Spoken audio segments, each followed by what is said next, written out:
اعوذ باللہ من الشیطان الرجیم بسم اللہ الرحمن الرحیم رب اشرح لی صدری ویسر لی امری واحلل عقدۃ من لسانی یفقہوا قولی ایاک نعبد و ایاک نستعین۔ اے اللہ ہم تیری عبادت کرتے ہیں اور صرف تجھی سے مدد مانگتے ہیں۔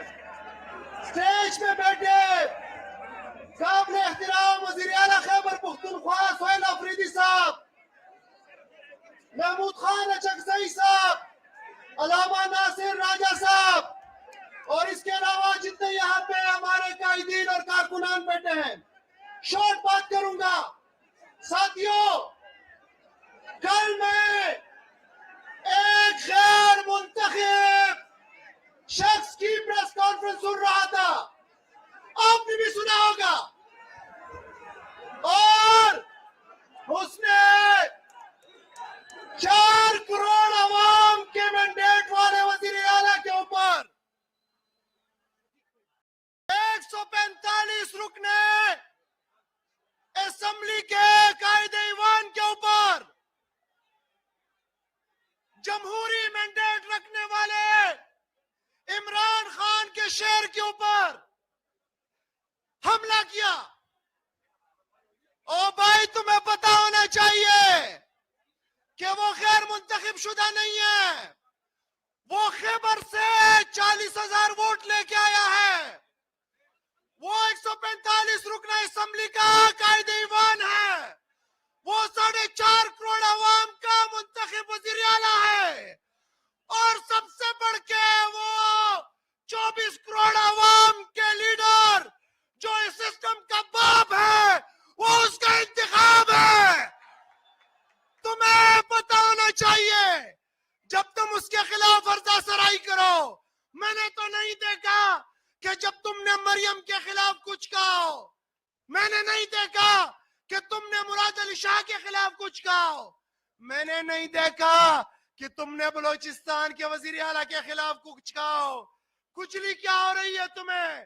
عمران خان کے انتخاب سے تمہیں تکلیف ہے، تمہیں یہ تکلیف ہم بار بار پہنچاتے رہیں گے۔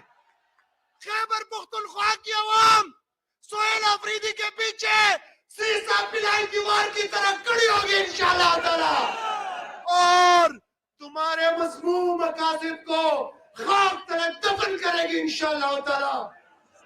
ہاں صاحب، تم نے عمران خان کا پوچھا کہ تم کون ہو، میں تمہیں بتاتا ہوں کہ عمران خان کون ہے۔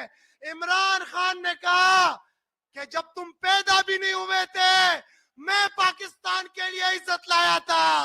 عمران خان وہ ہے جس کی وجہ سے آج بھی پاکستانی سر اٹھا کے زندگی گزارتے۔ عمران خان وہ ہے جس نے تمہیں حکومت بنانے پہ مجبور کیا۔ عمران خان وہ ہے جس کی وجہ سے تم نے آئین کے اندر غیر سیاسی رہنے کا وعدہ کیا تھا، تم سیاسی ہو گئے۔ عمران خان اس سسٹم کا باپ ہے، اور عمران خان کے پیچھے 24 کروڑ عوام ہے۔ انشاءاللہ اگر ضرورت ہوئی اور جو تم بیانیہ بنانا چاہ رہے ہو گورنر راج کا، تو انشاءاللہ تعالی یہ خیبر پختونخوا کے غیور لوگ عمران خان کے تربیت یافتہ ہے، یہ آئین کو ہاتھ میں نہیں لیں گے۔ لیکن اگر تم نے غیر آئینی طریقے سے گورنر راج لگانے کی کوشش کی تو یہ لوگ اٹھیں گے اور تمہارے انشاءاللہ تعالی یہاں پہ وہ اشر کریں گے جو تم یاد رکھو گے انشاءاللہ۔